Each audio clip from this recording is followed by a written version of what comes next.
morning, ladies and gentlemen. Such a big pleasure to be here to share with you just a little from my experience. Our session is going to be an interactive session, and I like the way that the convener has crafted the introductory discussion. I think it's very important to speak about the soul of the creative entrepreneur, because we are at a time where entrepreneurship is not just a buzzword, but it is a very critical term that is so important, especially in our continent and in Africa. The level of unemployment in Nigeria, as you know, is very high. However, some of us keep wondering how people are surviving, and the economists tell us that we have a very big informal sector. And we are in that informal sector. We're in that informal sector because if I ask you, how many of us are paying tax to government? Can you raise up your hand if you're paying tax? 1, 2, 3, 4, 5. Yeah, so about 60% in this room is not paying tax. So it's informal. So we're not seen by the government in any way. However, there's a lot of benefits in transporting and transferring ourselves from being a creative to the space of entrepreneurship. And that is the first thing that we're going to deal with. So I'm looking at this from 3 different perspectives. First, I'm going to speak to the broad perspective, which is the macro perspective of the creative industry, what you call the creative sector, or the creative economy, as it is addressed in different parts of the world. So I'll speak to the macro. It's always important for you to understand where you are in the macro, in the big picture, before you then situate yourself and know how you are doing. So first, we look at the macro, we look at the creative economy. Second, we will look at ourselves as entrepreneurs. And it is a bit debatable because, again, the next question I would have loved to ask is, how many of us here are entrepreneurs? How many of us are entrepreneurs? If you are, raise up your hand confidently, you're an entrepreneur. Okay, good, yeah. So it's important to understand that you may be doing business and not be an entrepreneur, right? You could be doing business and not be an entrepreneur. So we'll get to that and see how creatives can transform into entrepreneurship. And then on the last leg, we would look at the specifics of what you need to do well as a creative entrepreneur, having to understand what our industry is like. Before I go, I have a book that I'm going to give to someone. I still don't know the criteria that I will use to give it to the person, but it's a very beautiful book. It was authored by someone that I know very well. I read it last year, and this book is very good for anyone who wants to start a business, especially a small business. The principles that are in the book apply to you whether you are in a creative business or you're selling water, whatever it is that you're selling. So very, very important principles. So to start off this discussion, I would like to, if you can go to the next slide, is just to introduce a bit about myself. It was very, very funny. Upstairs, I was speaking to one of the sponsors, and she was asking me, are you a creative? Because I don't look like you guys, right? And I was telling her that I'm not sure if I'm a creative, actually. But just to tell you a bit about myself, I started work And it's now, I've worked for over 30 years now, and I started work in an advertising agency. I started as a copywriter in an advertising agency. How many of us know what a copywriter does? You know what a copywriter does? Good. Yeah, so I started by writing copy, and this is, coming from my first degree was from the University of Ilorin. I studied English and history, and I was doing my master's in the University of Ife. I was doing a master's in international relations, and it was a time of Aluta, and they closed the school, and I had to come to Lagos to stay with a friend. It was when I got this gig to test as a copywriter, and I started a job as a copywriter. I worked as a copywriter for about 7 years, just to start that foundation. Now, what that did for me is, having read English in the university meant that I did a lot of creative writing in school.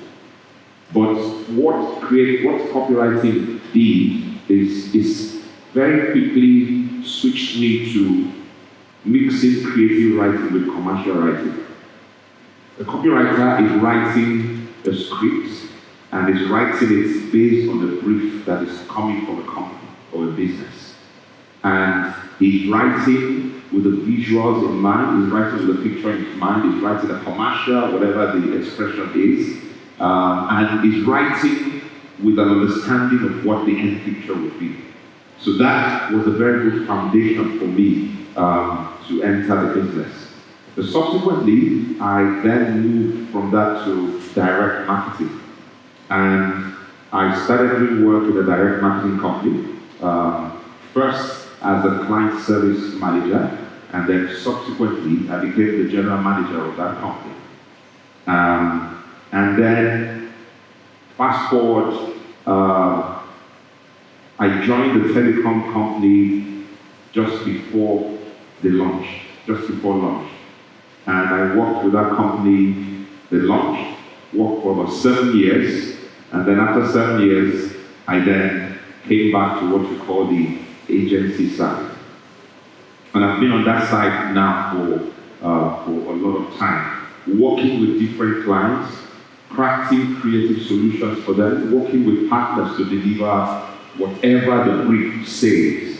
If the brief says customers are not buying goods or products, whatever it is, we went into the market to find out why, and then we brought a solution that solved the problem. So that background just gives you a very quick understanding of where I'm coming from, and for you to also know that my journey into entrepreneurship was not something that was planned. It was when I left the telecoms company that it occurred to me. At that point, I was going to be a marketing director or GM marketing, and I just didn't want to continue to do that work. And I jumped and started this business with a partner. Now, starting the business with a partner was, in the first instance, I did not plan to be an entrepreneur. My initial goal in life was to work in the foreign service. That was my initial goal in life.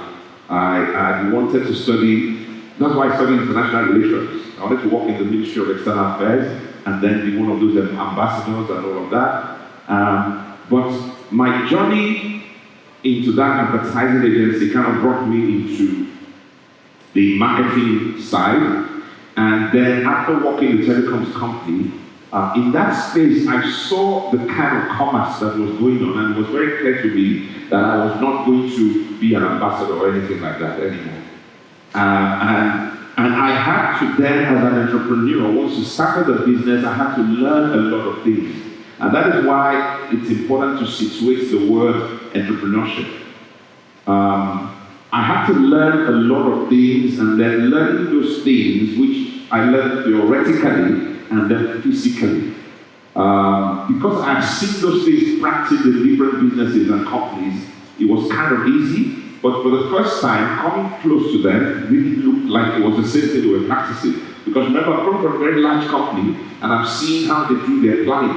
HR, you look at the value chain, you have HR, you have operations, you have sales, you have marketing, you have finance, you have all of that. This is support and the rest of them. And then to apply that to a business that I own is a different kettle of fish, because the first thing that was required in that space is discipline, right? Discipline. Because very clearly, we were making money and we could decide that we didn't want to instill all that nonsense in the business. But the business that we established is today about 18 years old. And I can tell you that one of these, but 18 years old, and he's been working in different parts of Africa for over 10 years. And one of the reasons why that company is still existing is because we instilled those processes in the business. We didn't run the business as a checkbook in the pocket kind of business.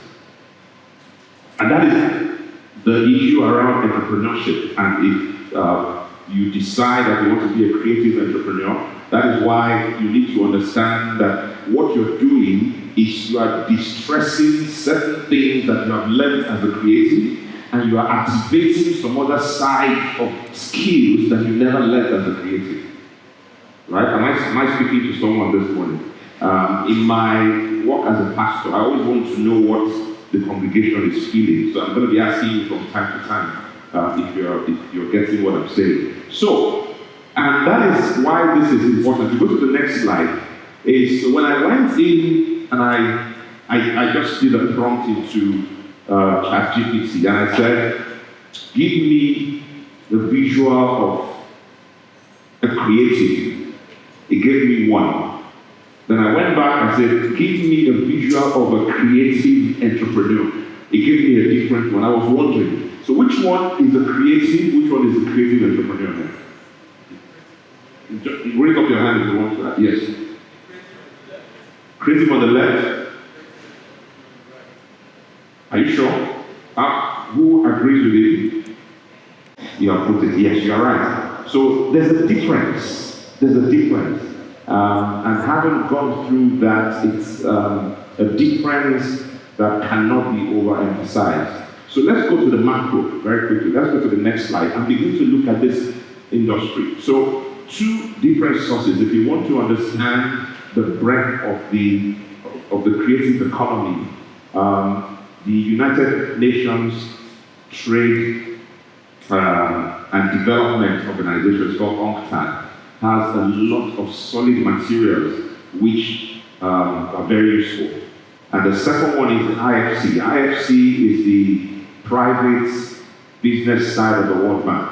A lot of solid materials. So now, they define the creative industry as that industry that has creation, production, and distribution cycles that leverage creativity and intellectual capital. These industries encompass knowledge-based activities focusing on culture and heritage, including tangible and intangible creative products with economic value. Do you want to break that down? Right? So there's certain elements that are very critical here. One, you are creating. Two, you are producing. What is the difference between creating and producing?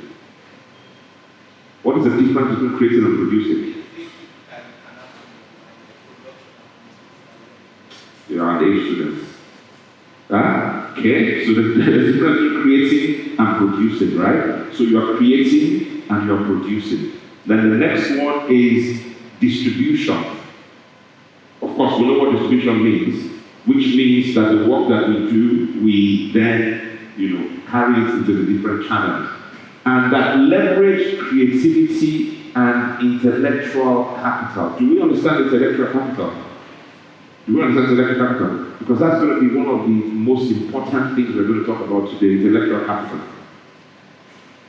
These industries encompass knowledge-based activities focusing on culture and heritage, including tangible and intangible creative products with economic value.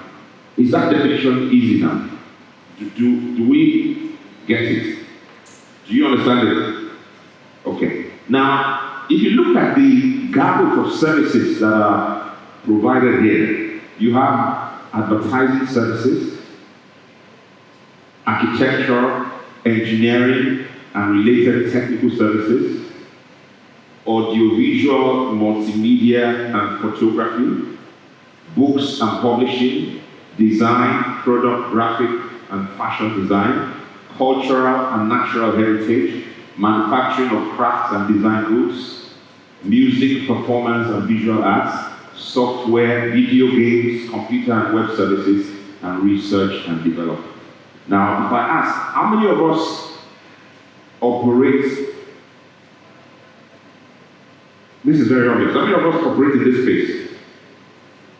How many of us operate in that audiovisual, multimedia, and photography space? Let me see your hand. Yes.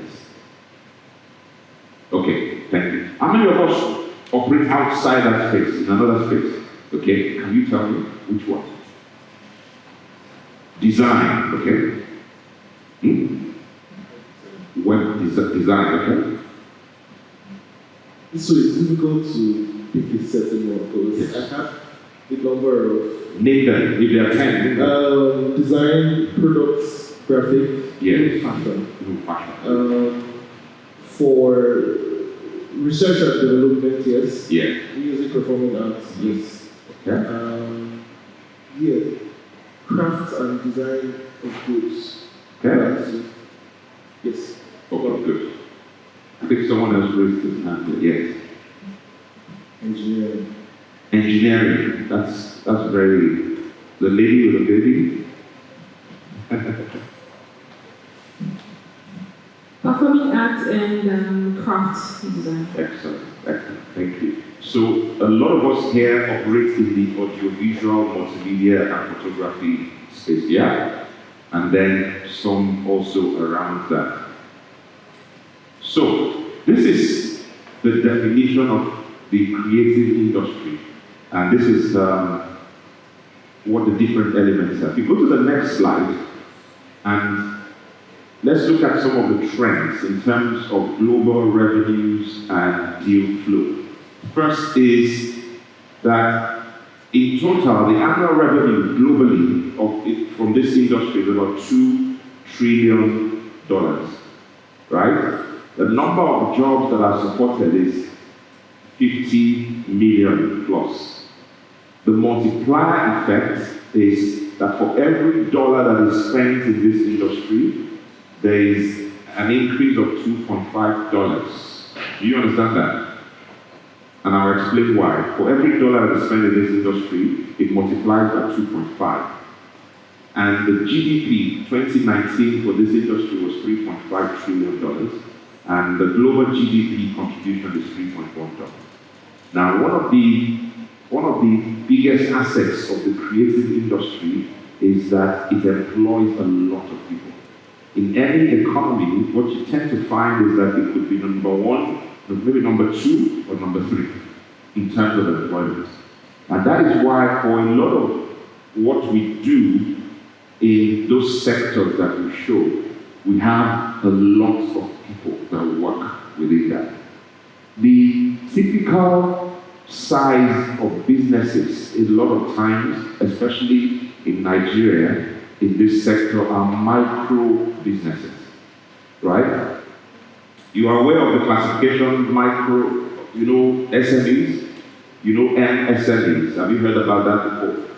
Right? So you have micro, you have small, you have medium-sized businesses, yes? So a lot of the businesses that operate in that space are micro. So they employ maybe 4 people, 5 people. How many people here are employing 20 people? How many people are employing 20 people? 20. Okay. How many are employing 15? 10. 10. 7. 5. 3. 2. How many are sole employer, just one person. Excellent, that's it. So the sector tends to be structured in that manner, which means that a lot of times the people that we work with are freelancers who are not really on your salary sheet. So you can't say they're your employees, right? But you work with them. So when the project comes, you bring them in, and then the project ends and they go. So let's go look at the next slide. And this is very important. So this breaks down what we just go back, please. Let's go back.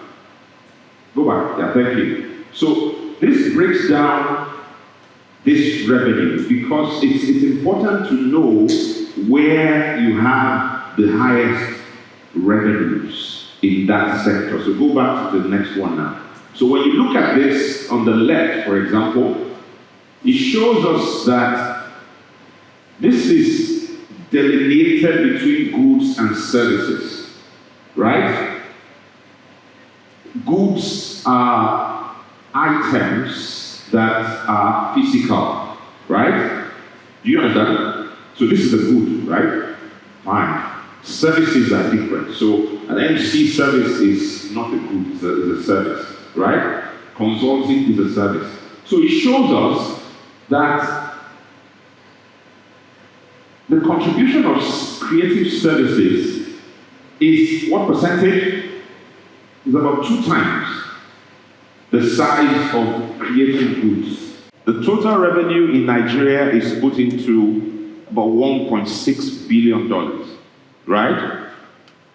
And I want you to concentrate more on the jobs. We spoke about that. So this is the second largest employer of labor in Nigeria.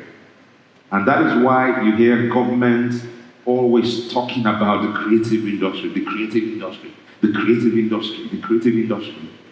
Because the potential for employment is very high. The projection that they are going for 2027 is 20 billion. And this is the number of additional jobs that they want to add to this by 2027. This is Nigerian data, and it shows you where we sit when it comes to Nigeria. And these are some of the leading sectors in Nigeria. Now, one of the critical benefits or features of your audiovisual sector is that it is what you can call a junction for so many other sectors. Right? It's a junction for so many other sectors, which means that a lot of sectors, so if you are in audiovisual, most likely your work will be consumed here, won't it? It will be consumed here. This is a given. It will be consumed here, here, here, and also here. So, and that begins to then show you in terms of the potential. So when you look at your business as a photographer, for example, that if you decide to stay, as we say, just as a creative and not as a creative entrepreneur, as we saw from that AI generated, if you decide to stay as a creative, you are going to be okay. You'll be okay. But you're not likely to be big, right? Because you are going to be limited by the fact that you are the only one that is doing the work. And if you are the only one that is doing the work, you are not going to be able to expand that business. And that is the difference between subsistence businesses and businesses that are not subsistence. If you go back to our fathers and parents in those days, there's something they call subsistence agriculture. They plant, they have a farm, and who works on the farm? The father, the mother, the children. When they are not going to school, they work on the farm. Now, what is the produce from that farm? What does it do? Feeds the family. What else? And feeds the family, and maybe school fees. Abi? Aha. So it does not take you beyond that stage That is subsistence. So it is critical that we are transforming our businesses, as all of you sitting down here, from creatives to creative entrepreneurship. And that as you transform into creative entrepreneurship, that you scale those businesses. Because if you don't do that, those businesses are going to remain subsistence businesses. Do you get it? If you're a photographer and you are the only one that is shooting, and I've learned a lot from Mayor. It's giving my session upstairs. So is that if you're the only one that is doing everything, you're doing the shooting, you're doing everything, you are not likely, even if you're shooting the governor, even if you're shooting the president, you're not likely to be able to scale that business beyond subsistence. Making sense? And if you want to scale a business beyond subsistence, is when you want to then become an entrepreneur. So really, there's no other way to say it, but some of us are not entrepreneurs. Some of us are just creatives. Because what we're doing is still at the subsistence level. If I ask you today that I want to see your balance sheet for 2024, okay, I'm not going to ask you to raise up your hands. That will not be fair. If you can't give me a balance sheet, if you can't give me an income statement, you are not yet on that side. If I want to check your revenue, I have to go to your bank account to check today. Which side are you? You are creative. You are not yet an entrepreneur. You're not. Does anyone have any contrary? If you have a contrary view, please share it so that we can learn. So it is critical, but again, you need to understand that our parents did that subsistence side, and they were able to send some of us to school, weren't they? And they did well. But unfortunately, the times have changed, and I doubt if you'll be able to pay Lagos rent, move around in Lagos, cover the cost of living, and do the things that you want to do by staying on that subsistence side. That's number one. The second thing that I say to people, and I always use this example, is that when I look at the Bible and I look at the talents and the parable of talents, and I say one of the people had, how many talents was given what? One. Another one was given, another one was given. And when the master came back and discovered that they had done, two of them had done well, he took the one from the one who didn't do anything and gave it to who?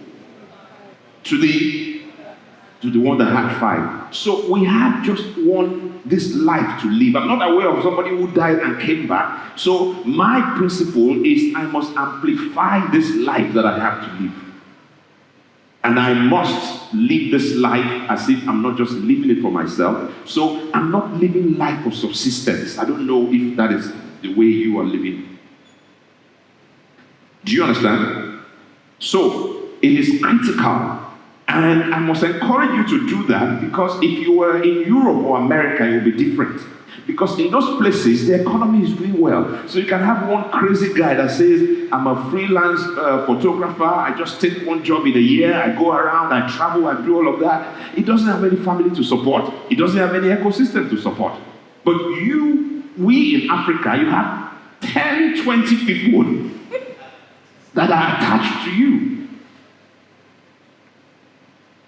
And you cannot continue to give the excuse that no money today, no money tomorrow, and so on and so forth. So, critical. I want to push you today, if you are on the left side of that AI picture, I want to push you from the creative side to where? That's my job today.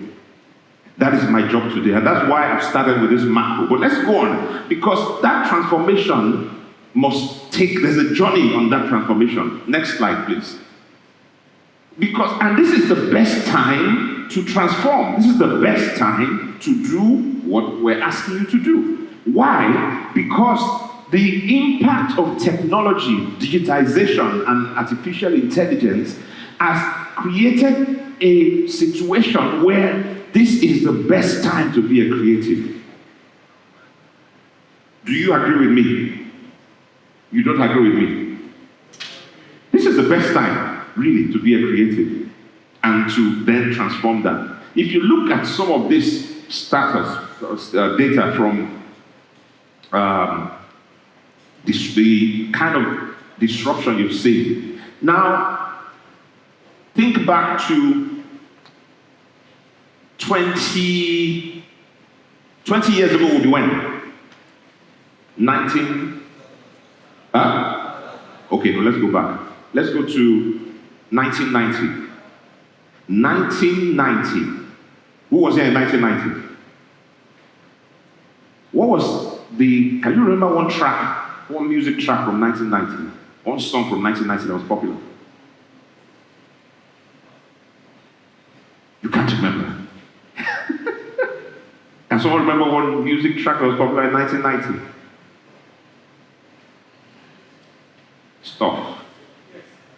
Thank you.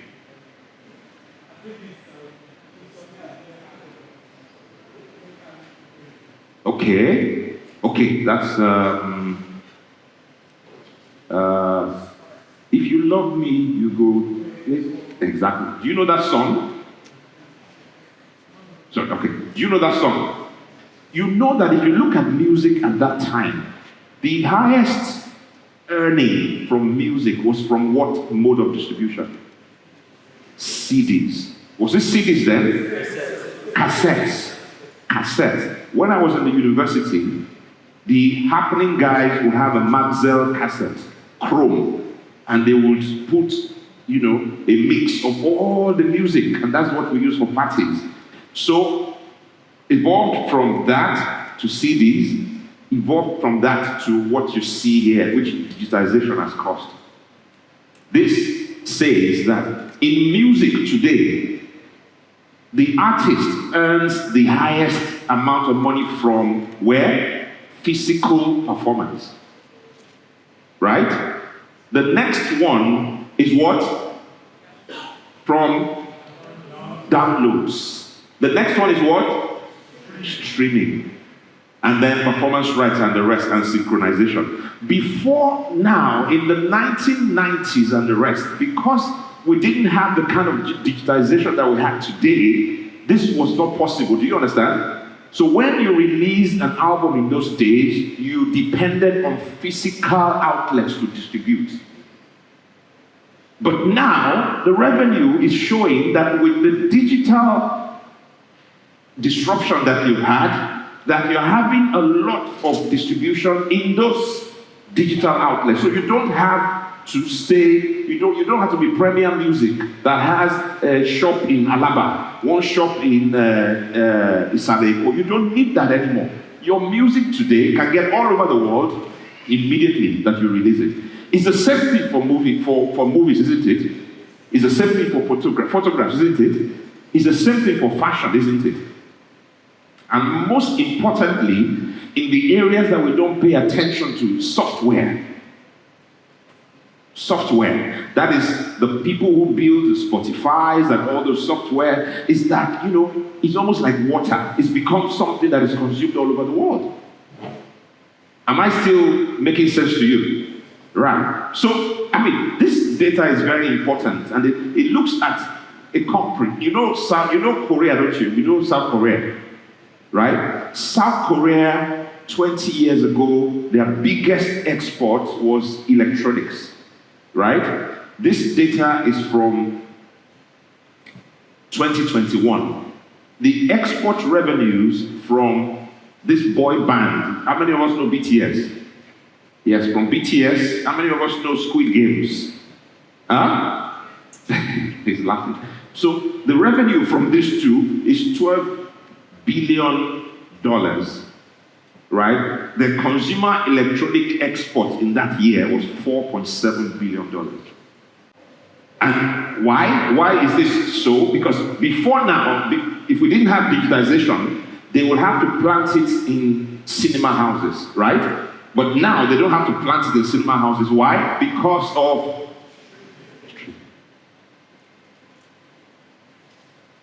Just by releasing something from Korea, it can be consumed anywhere in the world. One of the challenges that we have with small businesses in Nigeria is that small businesses in Nigeria do not want to be open. Small businesses in Nigeria do not want to be open. What does that mean? They don't want to pay taxes. They don't want people to know how much they earn. They don't want people to know how much profit they're making. And that is why you won't get investment. Am I speaking to someone? Yes, sir. And so it is the mindset shift, because here you're now talking, you're not just talking about creativity, you're talking about creativity plus innovation and business. And business has certain rules which can be counter to creativity. Do you understand? Creativity is the raw material. It is what produces the goods. But business is what transforms it into commerce. Right? The next slide. And we just look at the things, the intersections and the things that we need to do. Very good. So first is this cross has to happen between passion and profit. We have to do that intersection between passion and profit. So you may be a passionate photographer, but the dynamics of profiting from your passion is different from that passion. It's different from the passion. So, to move from passion to profit, it's important because sometimes, and a lot of times, creatives struggle with striking a balance between their passion projects and the necessity of earning a living. Creatives sometimes are invested in projects that they themselves love, and they are the only ones that love it in the whole world. Who has those kind of projects before? Come on. Yeah, that's it. Creative people have those kind of projects. You are the only one that loves that project. So obviously, that kind of project is not going to make money. Now, you are qualified to love something that is not going to make money, but you have to make enough money to be able to sustain that lifestyle. If you have not made enough money and you want to live in that area where you are investing your time in things that will not make money, then you are going to stay on the subsistence lane. In fact, subsistence may even be difficult. Right? So, to strike that balance. Now, many of us do not understand the dynamics of profitability in a venture. And that understanding leads you to transformation. Now, one of the things that happened to me once I started working in an agency was that, so remember, from university, I did English and history. And English, I did a lot of literature, so I wrote poetry, I wrote prose, I wrote all of that. But a lot of times, I wrote with my own timing. But immediately I moved into an agency. When the brief lands on your table, you better deliver that brief in 3 days. A copywriter cannot go to the client service director and say, I'm having a writer's block. They will block your head. You can't have a writer's block. Why can you not have a writer's block? Is that when you start that job, you begin to learn how to do it. And as you're learning, you're doing it quickly. You're learning, you're doing it quickly. You're learning, you're doing it quickly. Therefore, a brief comes, you turn around that brief in 48 hours, while some other person is still chewing on it for 2 weeks. And even now that you have a lot of AI tools that can write copy, and all you need to do is to add human intelligence to artificial intelligence, which is because you can't just take the AI copy and go and give it to the client, because everybody is going to bring the same thing. There's no differentiation. Do you understand? Immediately I showed you this one is generated by what? Exactly, you know. You know. So you're not going to take this for a business presentation that is a competitive presentation. This is going to give you the baseline. So as a copywriter, the tools give you the baseline these days, and then you top it. And then you can top it faster. So, entrepreneurship is tough because sometimes you are doing something that you're invested in, and emotionally, there are times till today that I carry a vision to bed, and in the whole business, I'm the only one that is carrying that vision. And sometimes I tell myself, who sent me this work? That, I wake up in the morning, I'm still thinking about that thing. And I'm still thinking about that thing. Do you understand? And that is an idea or something that I'm doing, or an acquisition or something that we're trying to do. And every other person is sleeping peacefully. The entrepreneur, it can be lonely if you're truly an entrepreneur that is looking to build something to scale. So sometimes you're going to ask yourself, why don't I just stop this and go and let me just, come on. Because it could be earning a salary, you could be doing other things. So as long as you are the driver as an entrepreneur, you are going to have a lot of emotional roller coaster. There are times that you are married, you're sitting beside your wife or beside your husband, and they're asking, are you okay? It takes a minute, I'm okay. But you are not okay because there's some business problem that you are chewing in your head. Do you understand? So those are some of the costs that come with that. And also, that is important to find synergy between personal passion and business profitability if you want to transform from passion to profit. Let's go on, please. So the mindset cannot be overemphasized. You have to develop a business mindset. We've spoken about resilience. You have to understand that the service you are creating is not for you. It's for the market, isn't it? So if I'm a photographer and I shoot and I do all of that and I take it back to the client, and the client says he doesn't like it. And you know the way it is with clients, some clients this day, even at the corporate level, you ask the client, why don't you like it? Say, I don't know why, I just don't like it. Do you understand?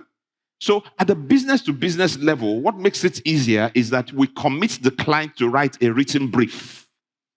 So that when we're judging the output, we're judging it against what? The written brief. So, and then you must be ready for experimentation. Go on, please. So the first thing that you have to resolve is very clear that if I'm on this journey, I have to create value. It's about value creation. Can someone say that again? It's about value creation. What someone is paying for is value. The value could be that you are the fastest person that delivers quality photographs at an event. Person that does very. Now, the value before was you are the only person that does very good photographs, right? That was the value before. But now there are 50 people who do very good photographs. So you have to go and evolve that mindset of problem solving to say, what else am I going to innovate to that is important to the client? And I'm sorry, I keep using photography only. There are other examples that how do I ensure? And it's very funny. So if you are an artist, for example, if you are a visual artist who just puts something on the wall and you paint it,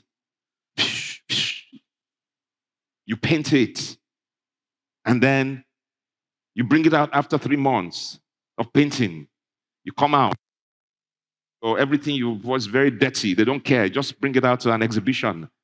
Say, this thing was by who? By this person. Wow, $5 million. Who? So that is good, isn't it? Is it not good? But some of those artists, unfortunately, before they start earning that kind of money, they are dead. Because their work is not so appreciated when they are alive. The genius is not so appreciated when they are alive. But again, in this case, what you are creating for an audience. So you must have a clear value proposition.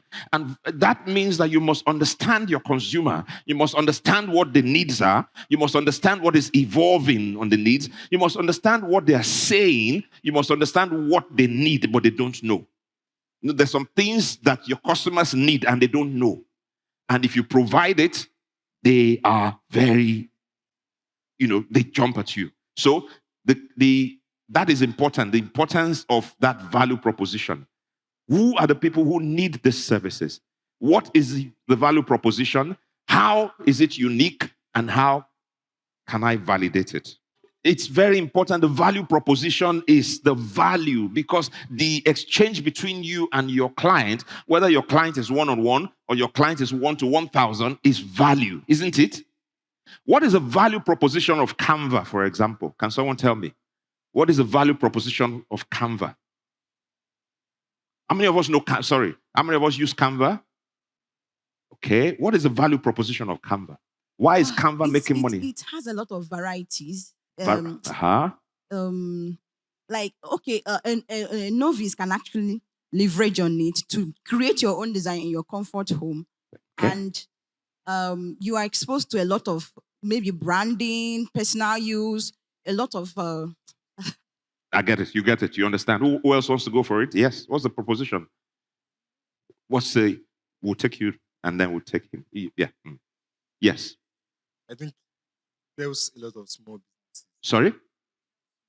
Small businesses. Small businesses? Yes. Canva. Why do they use it? Because they don't have to pay designers. Bagam. So did you hear what he said? Can you please repeat what he said? You don't have to hire a professional designer. Who? A designer to Who uses it? Small businesses use it because they don't have to hire a professional designer. They don't have to hire a professional designer. Do you agree? Okay, yeah. Basically creating design solutions for personal and corporate brands that need that. Excellent. Excellent. What is the value proposition of CapCut? What's the value proposition of CapCut? Video editing services made easier for those who are not able to learn the more advanced ones like Premiere Pro and DaVinci Resolve. Did you hear what he said? Do you agree? So I've used the Mac for how many years? And the native editing software that comes with Mac, I thought maybe I'm dumb or something. I can't use it. I've tried and tried and tried. I don't understand it. And they say Mac is simple, right? This is over 20 years. I can't use it. But then someone just gives me CapCut, and then I say, okay, fine. And they say, this is how you do it. And in 2 nights, do you understand what I'm saying? And the same thing for Canva is about, first, is there a need? Who is the audience? What do they need? And what do they need? Not just for presentations, but also for design of flyers, for all those designs. And I don't want to add the extra cost of a designer. So these guys give us as many templates as possible, and then we pay a subscription for it, right? And then when we start, you do the free. After the free, you find out that there's some things you can't get with the free. You pay a subscription. So that is where the value proposition is important. Don't start an entrepreneurship journey or a product without understanding the value proposition. And don't say that they will buy it. They will buy what? You have to validate that proposition. Right?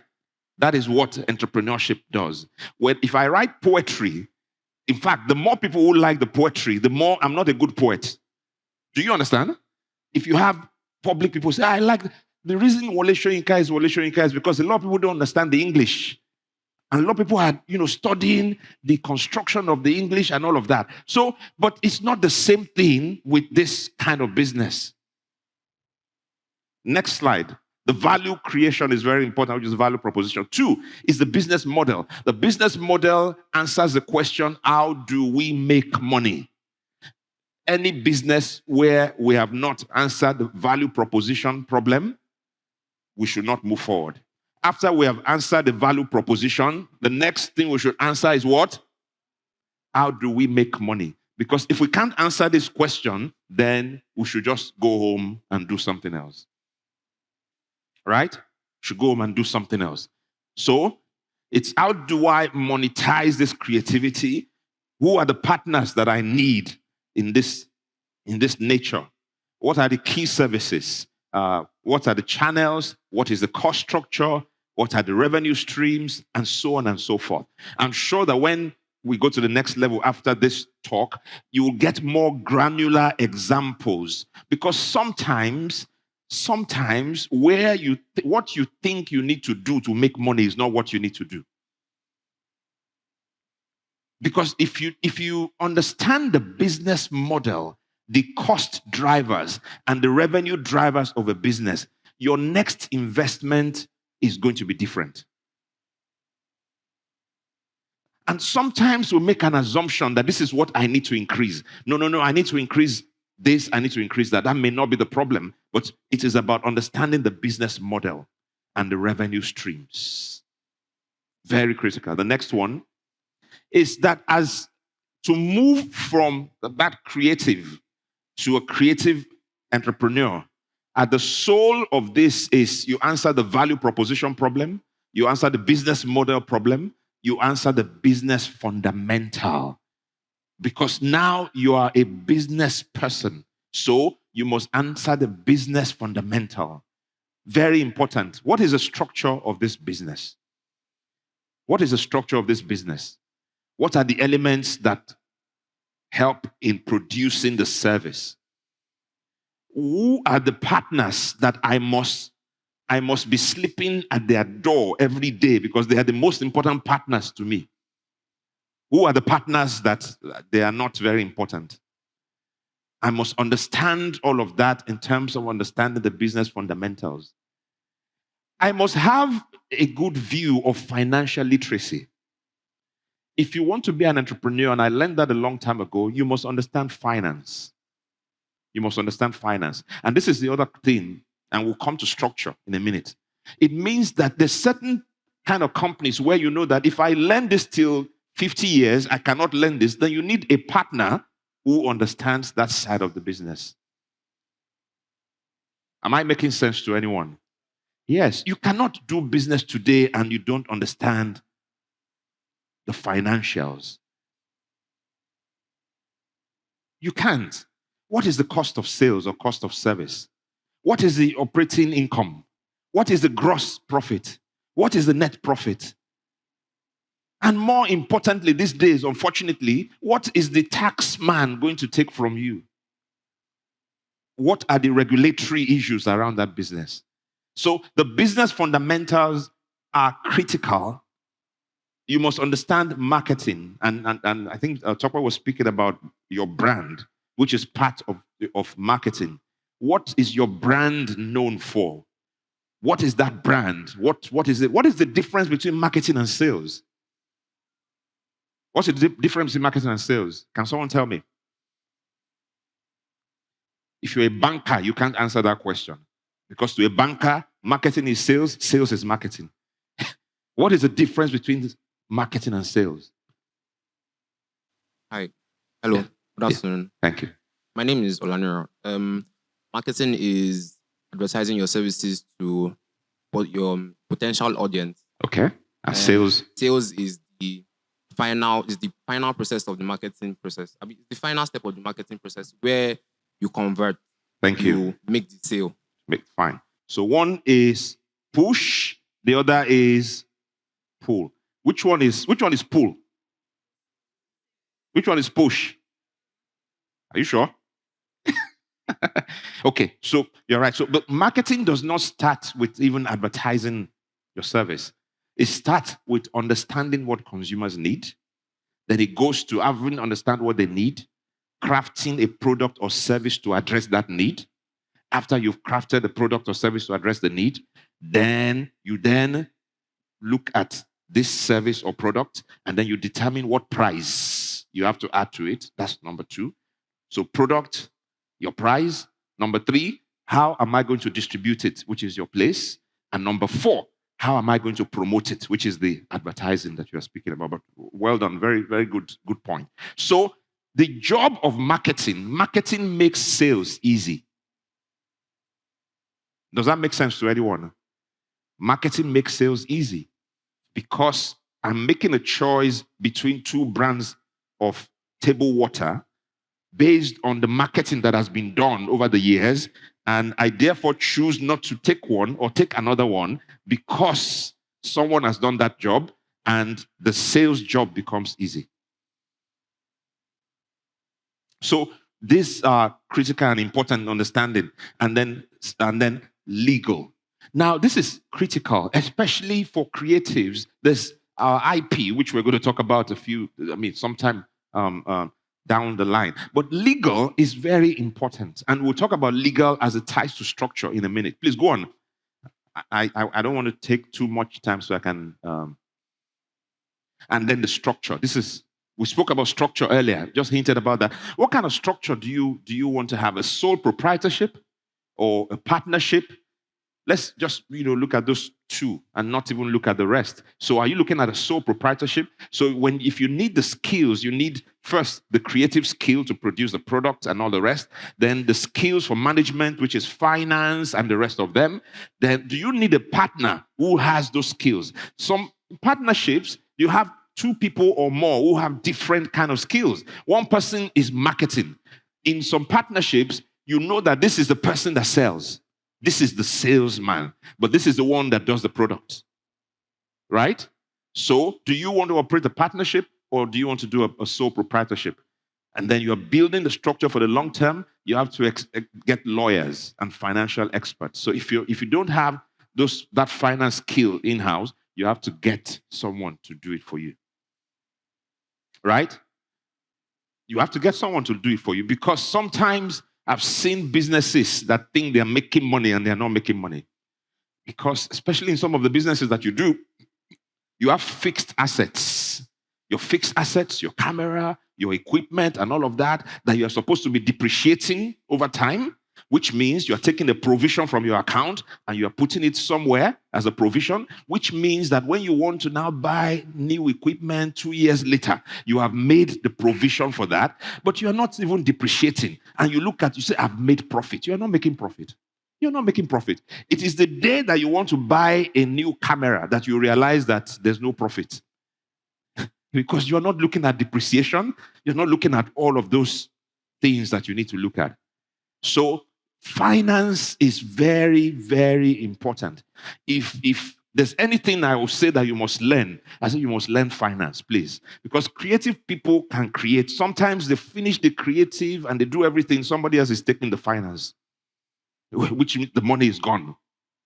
And it's the same thing with the legal side. Very critical that your eyes must be open. Even if you're doing business with your friend, you must have a lawyer that puts the thing down in black and white. Does that make sense? Supplying services, receiving services, all of that, you must have a lawyer. Go on, please. And then, this is the one that a lot of us don't like. Governance structure. Nigerians don't like governance. Do you have a board of directors or a board of advisors, whatever you call them? And when you have a board of directors that the chairman is you, the secretary is your wife, and the other members are your friends and members of your family, that's not a board of directors. That's not a board of directors. Why? Why is it not a board of directors? It's a board of friends and family. Why is it not a board of directors? Because they will not be able to tell you the truth when they want to tell the truth. This thing is tough because I'm the brain behind the business. I'm the creative behind the business. And I come with an idea. This is what I want to do. And I want us to go and lend $1 million to do this business. And somebody on the board votes and says, no, you can't do it because of this. As you know, me is my idea, it's my business, it's my everything. The natural creative juice is you throw the table, you say, I'm not doing this business anymore. These guys are the wrong partners. But what happens is that no matter how good your idea is, somebody must look at it from the other side. And looking at it from the other side may save you $1 million sometimes, because what you are not seeing, because you love the idea, somebody else will see it. Somebody else will see it. There was a year when Steve Jobs, of blessed memory, was thrown out of the board of Apple because the board of directors didn't agree with him. Even though he was the promoter of the business, he went out, they threw him out. That's when he went to start Pixar and all of that. And then later on, they brought him back. Do you remember? So you have to subject yourself to someone. If you're running a business and you are not subjecting yourself to any structure or anyone, you are the owner of the business. There's no governance. Just do it the way you want to do it. But the cost is that you are not likely to have external investors give you funds. You're not likely to have even banks look at you twice. Making sense? Yes, go on. I think yes. And then the last one, which is IP. For a lot of us, we are producing intellectual property, right? And when you do a job for a client, like photography for a client, who owns the IP? Who owns the IP? Who owns the IP? Wait, I called you to come and photograph to do a corporate headshot for me. You come and you do it for my entire organization. You charge me, you say you're going to collect 2 million. I pay you 2 million. How is the IP your IP? Sorry? You paid me to create something so you could use it. You did not pay me to make you the owner of the image. How? I don't understand. That's too much English. I don't understand it. You paid to be able to use the image. Yes. You did not pay to own the image. Okay. So if I wanted to pay to own the image, how much would I pay? The image is my image. I'm the one in the image. You are not the one in the image. So how is it? Why would you be the owner of the IP? I'm the one in the image, you. You are not the one in the image. It's an image of you, but it's not your image. Eh? It's an image of yes. your image. No. If I have image rights, don't I have image rights? The image right is mine. Right? And in the case of you taking my corporate photographs as maybe a headshot, it's a bit, you can't own that image. Except you are the best photographer in the world, and you are asking some panache to that photography that, you know what, you want to use it for your exhibition, you want to do all of that. So it needs to be spoken about upfront. You need to discuss it upfront. Now, in a lot of cases, there's no use for you owning the IP for that kind of work that you do for me. There's no use. Is there any use there? Is there any use there? If you're taking the photograph of my family and I'm paying you to do that, or my wedding photograph, is there any use that you have IP? That you should have IP of that? If you own the IP, you can use it to promote your business. But if you do not, he has the right to tell you, hey, take down my photo. But if you're into taking portraiture photography, you need references, which are samples of work that you've done. But where you do not have creative control or rights, you can't use it. And then talking about IP also, it's not about the picture, but it's about the creativity that goes into creating that picture. It goes to the creator, even though the image is of you. Thank you very much. I didn't know I have another, and I know you very well. So it is important, so which is why if you're doing work for me or for anyone, you need to put it up front. I'm going to use this in this kind of places. Where am I going to use it? I would like to use it on my profile. I would like to use it as a reference. I would like to use it. Do you understand? If you don't ask me for all that permission and I suddenly begin to see my picture on your brochure everywhere, that is wrong. And it applies, and it's even more complex when you're talking music. right? When you're talking music and the rest is more complex. You're paying performing rights, you're paying, as we saw, synchronization rights. I can't just take Beyonce's music and put it on a movie in Nigeria and then I'm balladoing and I go and say it's a Nollywood movie. No, they're going to land me in court. Right? I have to pay to clear those rights. So it's very, very critical, very important. And that's where I want to rest all of this, to say that the transformation, the soul of the creative entrepreneur lies in the decision to intentionally move from creativity and to add business skills and innovation to it. Business skills and innovation. And the business skills are very paramount and they govern every area. Now, creativity has a lot of freedom, but business skills are prescriptive. This is how an account must look. This is how a contract must look. This is how this must look and how that must look.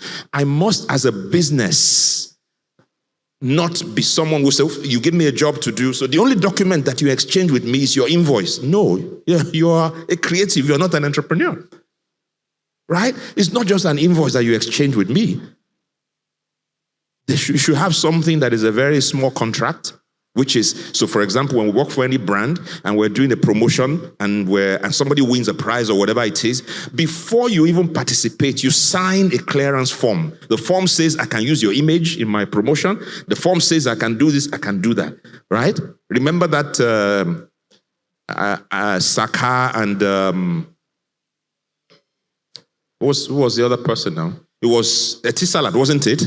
Okay, that the model was not well signed out, and then they found him jumping on the yellow brand, and it suited the communication that I don't port. I've ported from the green guys to the yellow guys, and they say, yo, why? You can't do that. It's not fair. It's not fair. Say, show me what I signed that said that I cannot work for your competitors.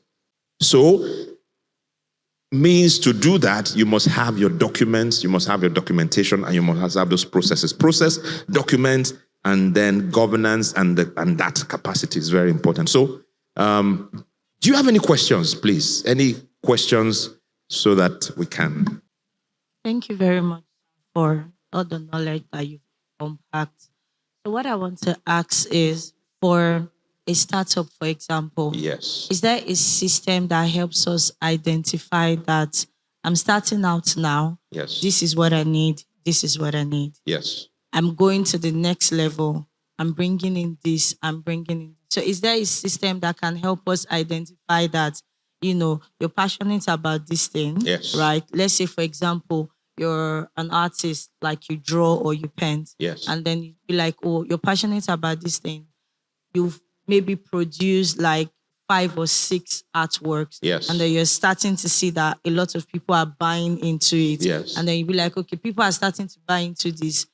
Who is the next person I'm supposed to bring in on board that can help me now manage this flow of maybe order or request for service? And then maybe after that, like that. So is there a system that can help like us? A sequence that can help us move like that? I'll say for a startup, finance is number one. I'm a marketing person. I would have said marketing is number one, but the truth is finance is number one.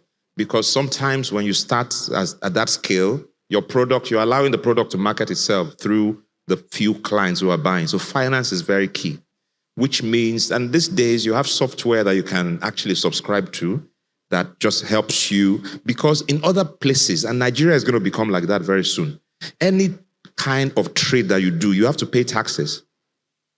So, and the first thing is, as you're doing that, you don't want the tax man. The tax man, if you're supposed to pay tax of 1 million, the tax man will bring 20 million to you. So you must have, I would say, accounting software. The accounting side just takes care of, this is what I'm selling. This is my profits. How much is my profit? What is my cost?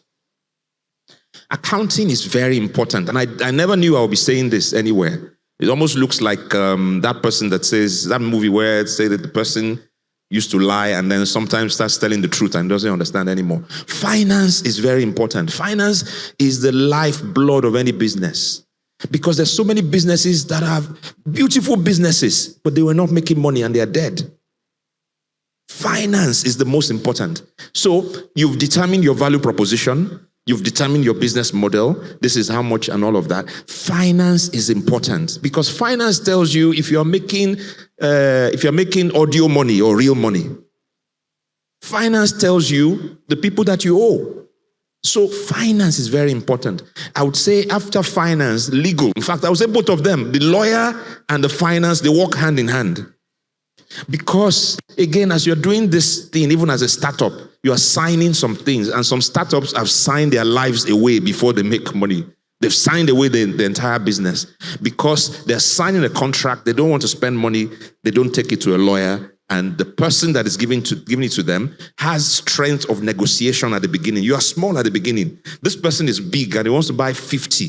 And the person is using his strength and says, don't you want to sell 50? Oh, I want to sell. And you're very eager to sell and throws the paper to you. Sign, so that I can pay. Sign. You sign.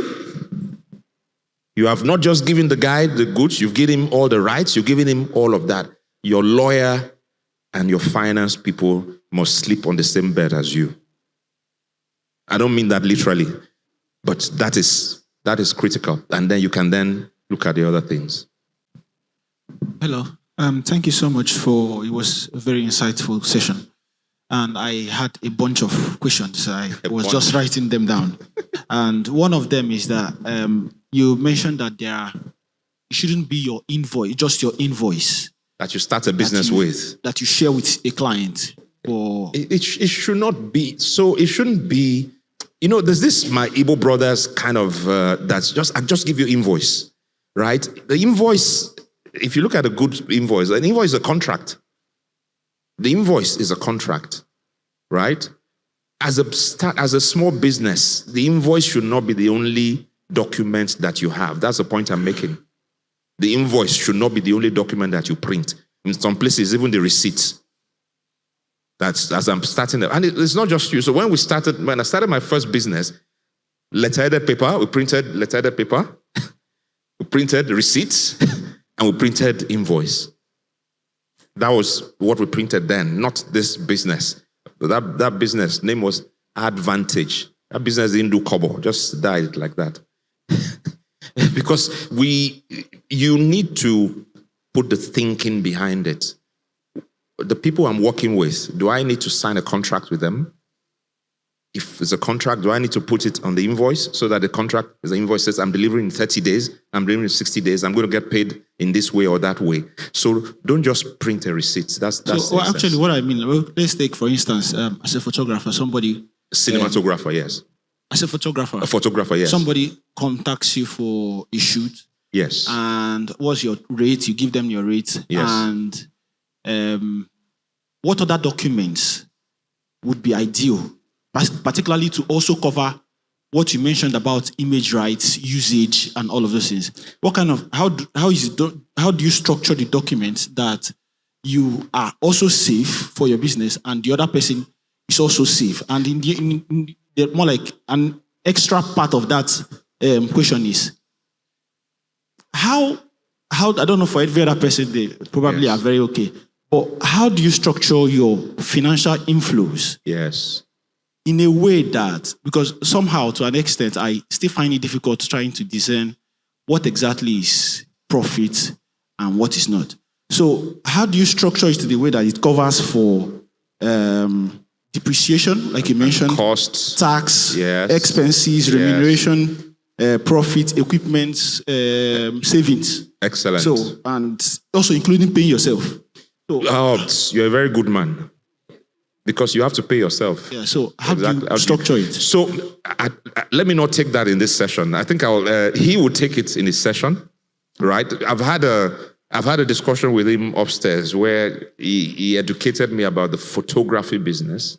And I'm giving you a guarantee. He would treat that. He will tell you. Now, what I like about this kind of session is there's no stupid question. You understand? So there's no stupid question. I have just provided the overview. the next set of people I see here are going to give you some of the details and breakdown. And I can assure you that you'll get that before you leave this place. Very important. You will get it before you leave. You're not paying yourself a salary. You're not earning any salary, and you're working. And you're not capitalizing the salary in your account. So if somebody comes tomorrow to buy your business, you've not paid your salary for 5 years because it's sweat equity. You are sweating it. Someone comes to buy your business, is valuing the business based on the valuation that it does on your balance sheet and your assets and everything. Abi? Now, when he does that and he buys it, your sweat is gone. It doesn't value your sweat. But if you are putting the money that you are not taking as salary, you are putting it and writing it down in your balance sheet. This is a salary I didn't take for year 1, year 2. When he's buying the business, that will be added to it. So you're cheating yourself. I understand the fact that your cash flow cannot pay your salary for now. But you must put that sacrifice somewhere. You must put it somewhere, because one day when the business gets to the scale you want it to get to, you will take it. You've deferred gratification. If you defer, you should not suffer 2 times. You defer gratification and then you don't then collect the money. You will collect it. Do you get it? Any other question, please? Okay, so sir, mine is a quick one. Yes. We mentioned about the contracts as well as the invoice. So personally, my own business, yes, what I do is I have my rate cards when clients reach out. Mm-hmm. And the rate card sort of is also divided into a section where you have a stated contract. Okay. And a caveat that says that if you make any payment based on this rate, yes, you're agreeing to the following details of this contract. Okay. Inside there also states the rights to the image, and if you want to, should I say, have exclusive rights to the images, what that entails and all that. Does that cover sufficiently if I have that without a separate document for a contract? It doesn't have to be a separate document, but typically, I don't sign a rate card. A rate card, you give me a rate card. You want to do something for me. When you give me your rate card, I'm not expecting to sign the rate card. Because the typical Nigerian, I'm still going to negotiate that rate card, by the way. So your rate card is your list of prices. So when you give me your list of prices, say, this one, I'll negotiate it to this. Okay, we finally agree. So it means that even that rate card is a rate card, is an offer. So what I'm going to sign typically is now the agreed offer. So if your rate card includes the agreed offer and you have the contract, fine. So that means a contract has to be appended, like it has to be signed. So I know that sometimes when we say contract, people are afraid. I've signed contract. There's so many documents that you sign. When you open a bank account, you sign a contract. You know all those things at the bottom. You sign a contract. Typically, when your invoice goes with some terms, that is a contract, and that is signed. In some cases, especially when you're talking about intellectual property, I say that have a separate contract. Because if you're doing tiny prints, I can say tomorrow, I didn't see the tiny prints. I didn't see the tiny prints. I had an experience years ago. My company paid and brought in Serena and Venus Williams. So we did it with our South African partner. Brought them to Nigeria and then went to South Africa. They went to South Africa after they left Nigeria. And we're dealing with 2 agents, one with IMG and another one. Serena had our own personal manager and Venus was with IMG. And I remember Carlos, the agent. So we did the thing, we did the contract, and then Serena was supposed to do a tweet after the visit. But it was not on the term sheet.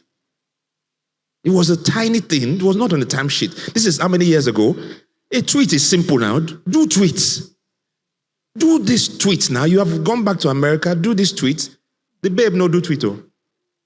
So I had to then go to Carlos and say, guy, this is in, and what the first thing the American told me is it on the contract? It's not on the contract. It's not on the contract. So I now had to start to use Yoruba persuasion. I beg, my clients, please, my client, blah, blah, blah. Finally, he got her to do that tweet. If I had this in the contract, there would be no argument. A contract is not a dirty document. And it's not an expensive document, especially if you have templatized contracts, and these days you can have contracts without paying so much money. Don't be afraid to sign contracts. When you are giving your own service to someone and they don't give you their own contract, give them your own. Because these things cause fights down the line. Oh, they pay me money. Oh, you didn't pay me. You pay me for this. You didn't pay me for that. Sign the contract. Even if you are my father, sign the contract. Because the person that did the job may not be there tomorrow. So how are you going to speak to the terms? Sign a contract. It's not a dirty word. Hello again. Yes, my question is about IP. Yes. In terms of, let's say, documentary photography, where you are taking pictures of random things, random people, you don't necessarily have conversations with these people. Where does the IP, where do the rights sit there? Are you able to use these images to make money? Once you use, if you're doing the documentary and you're doing, and I know you very well, and he will speak to that because I've known him with cinematography and all of that. If you are just showing somebody that you call crowd, you know the way you call people crowd now, that you're showing Agege Market, you don't have to sign a release form with those people. You don't have to.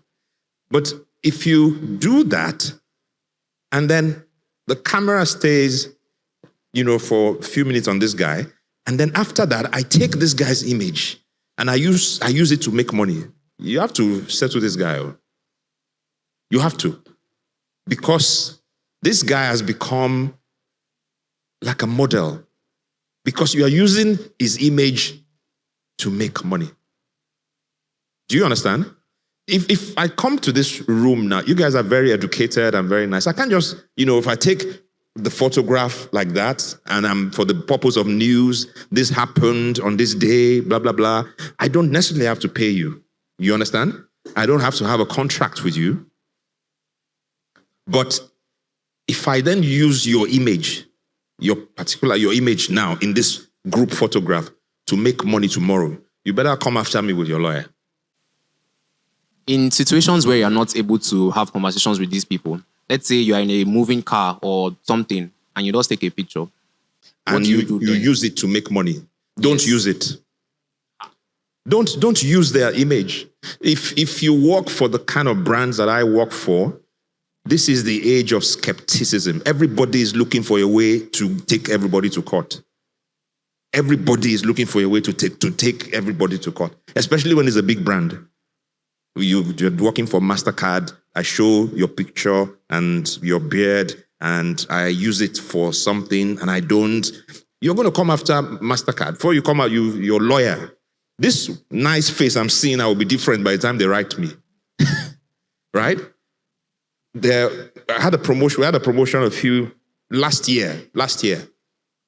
The guy was there. He didn't win the prize.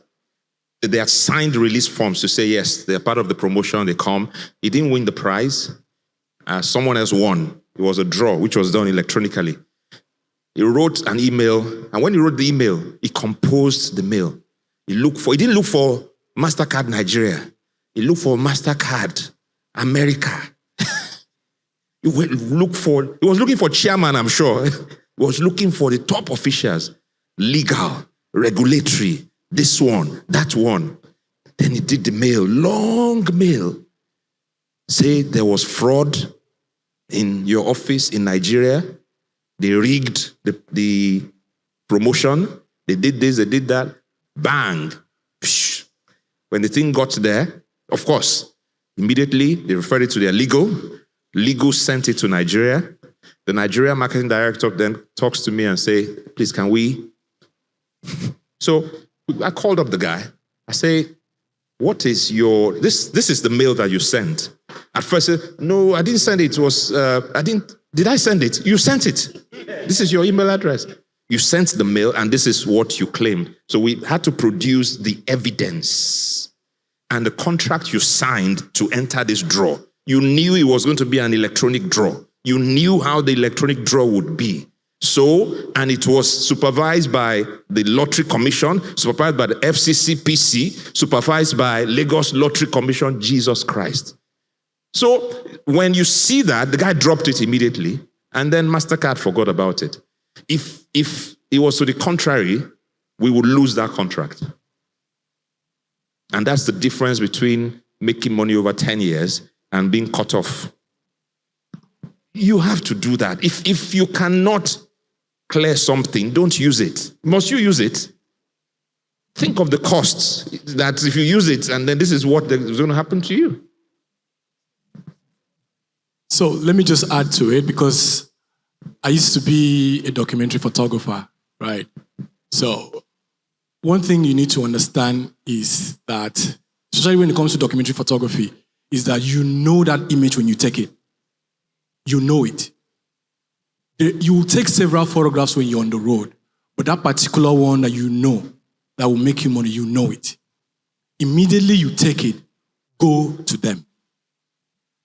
Example, this was like maybe 2015, 2016, thereabout.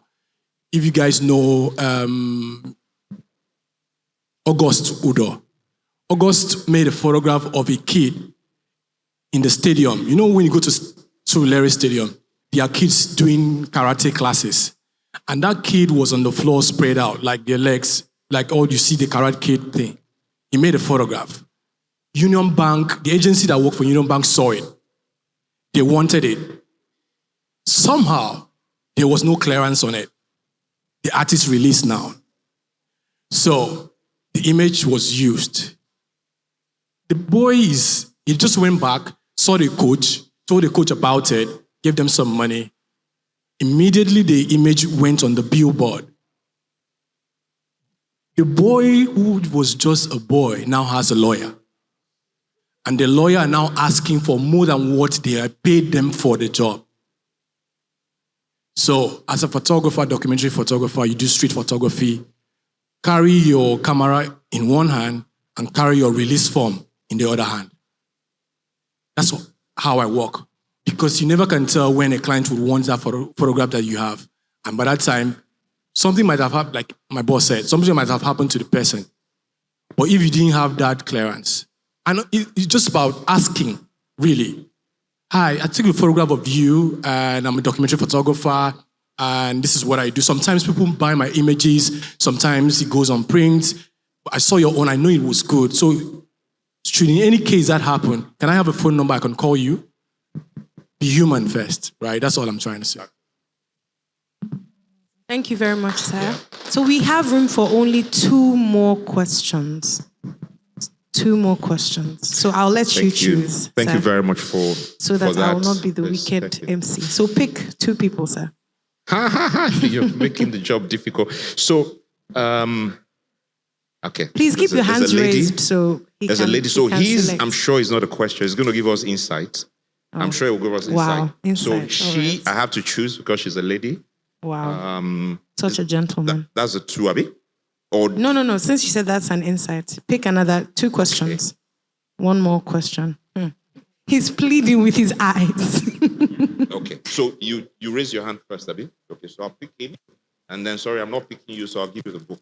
Wow. A round of applause for him. He gets a gift. Yeah. Amazing. So 2 questions. All right. Thanks so much, sir, for the knowledge. But the question I want to ask is this, because just like you said, there's no stupid question. So, what advice would you give to someone who is just starting up? Or let's say an illiterate or someone who actually do not have a vast knowledge but has a skill. You know, sometimes some people are not privileged to go to school. But however, they decided, since my parents can afford sending me to school, let me pick up a camera. And at the end of the day, they realize they're good. But they actually know nothing about anything. So, everyone wants to be an entrepreneur, a creative entrepreneur. Yeah. So even if they are creative, nobody wants to stay there. But at the same time, because at a point I realized when you start, for example, now imagine someone registering a company, asking you to do board of directors. Sometimes you don't get all the full knowledge. So by the time you register, because you feel that's what you're meant to do, they tell you for tax, you're paying a certain amount. And I've not even been able to get a client in 5 months who is actually paying me. And I already have debts of tax telling me every month. We hate tax. Every month you have to pay. I'm just saying that. So that would be because of inadequate knowledge. The person is already in debt before you even start off as an entrepreneur. So at what point do you think one gets to, you know that, this is when I need to move to the stage? Okay. When you start your business, and I think she was speaking to that as well, you don't have to start with all of this. Because the first thing you're trying to do is a proof of concept, which is there really an opportunity here? Is there so you don't need to go through the expense of registering this, registering that. Most of the time, the services you're offering is to friends and family, people who know you. Even if you don't give them invoice, they'll pay you, right? So at that time, you're just learning. But once you see the potential in that business, then you need to formalize the business. And these days, you don't have to start with you can do company name registration. Yeah, you don't have to do the full, that. You can do you can start with a company registration. If you want to work for certain clients, they're going to ask for your bank account. Some clients will not pay into your personal bank account. They will want to pay into your clients, into your business account. So this thing comes natural. But if you spend 5 years still testing the waters, the water has moved. You should move from that place. So everyone starts not by registering a company. You start to test it and see if there's really an opportunity here. Some people are passionate about something. They didn't want to make money in the first instance. They were just doing something they're passionate about. And suddenly they realize, I can make money from this. So when you want to get to that point, you don't start by having a board of directors. What is the board of directors sitting over when you're... Which board? No, nothing. Nothing. But if you want to scale, if you want to go up there, you have to do that. I want to collect loan from Access Bank. That means... And then you can't run away from tax at that point. Yes, ma'am. What I wanted to ask him, because I was thinking at some point, yes. For instance, when I wrote for a grant for Elumelu Foundation, they actually requested for so many things. Exactly. So I have to go and register for my business that is not even existing, but I just have the vision in my head. So I presented my vision. Fortunately, I won, but I have to go through series of financial, because I don't know finances, accounting, mathematics. I don't know. So I have to get someone. They did not approve. So at some point, I was beginning to, some time ago, I think from taxation, they sent me a message or something. Yes. On business, I don't even know how much I've made and done. So it's almost like, what is that? At some point, is it that the taxation office or the TIN office, because I actually went and did all those, I obtained TIN and every other thing. Yeah. Okay. At some point, do they know how much you make, or there's a percentage, when you start growing in your business, there's a percentage that you should be able to know, this is what I should pay as a business, okay. At some point. So as a creative, these are some of the things that we don't want to even think about, it's tough. What is the old tax law? What is the new tax law?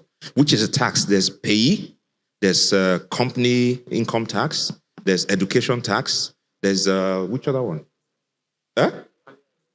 There's personal income. There's value-added tax and all of that. So it's that there's a new law that they are trying to pass, which is going to exclude businesses of a certain income from paying corporate tax. But as of today, the corporate tax is average 30%. Of the profits.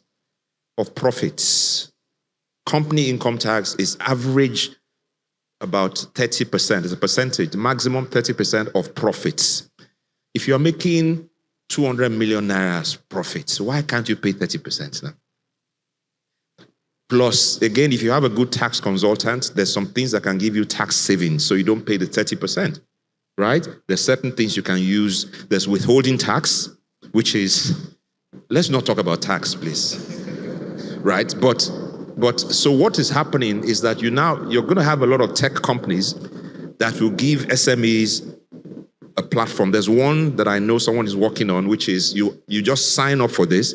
It takes care of all your tax calculations. So you don't need to, so you just say, this is my company, this is this. It tells you this is what you need to pay to FIRS, this is what you pay to LIRS.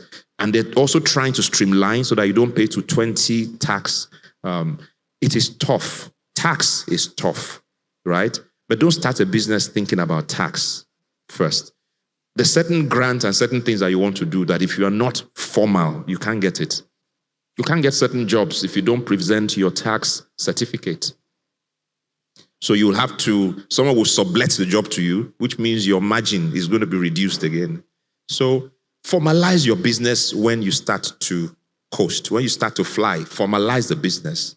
Don't stay dark. When you stay dark, you tend to want to remain dark. And, you just be subsistence. Yeah, thank you so much, sir.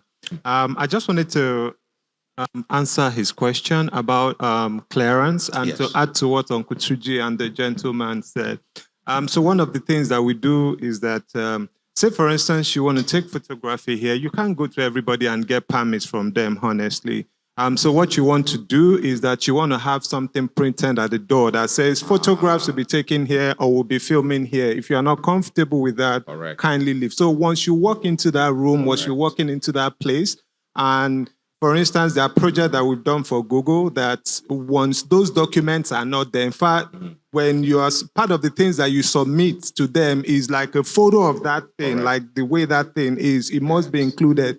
And like Tunji mentioned about with the person who was captured and sent the email, the company that is engaging you need to know that they've been properly covered. So they are entrusting you either as a photographer, as a creator, because at the end of the day, really, people will be looking at the client by the time they put out whatever it is that you've produced. So one of the things that we do for that is to put something on the wall, put them around, and then take photograph of that thing so that when someone comes tomorrow and say, nobody told me that I'm being captured, nobody told me that I'm being photographed, they will bring a picture of that and show you, and then that's it. Thanks. Thank you. Thank you very much. Thank you very much. So finally is that do not think that you can do everything. The entrepreneur is not necessarily someone who can do everything. Maybe your own is a business idea. Find people who can do the other things. If not, you go wound. Because you are trying to do tax, you are trying to do finance, you are trying to do sales, you are trying to do marketing, you are trying to do all of that. It's not possible. You have to find people who can do some of that for you.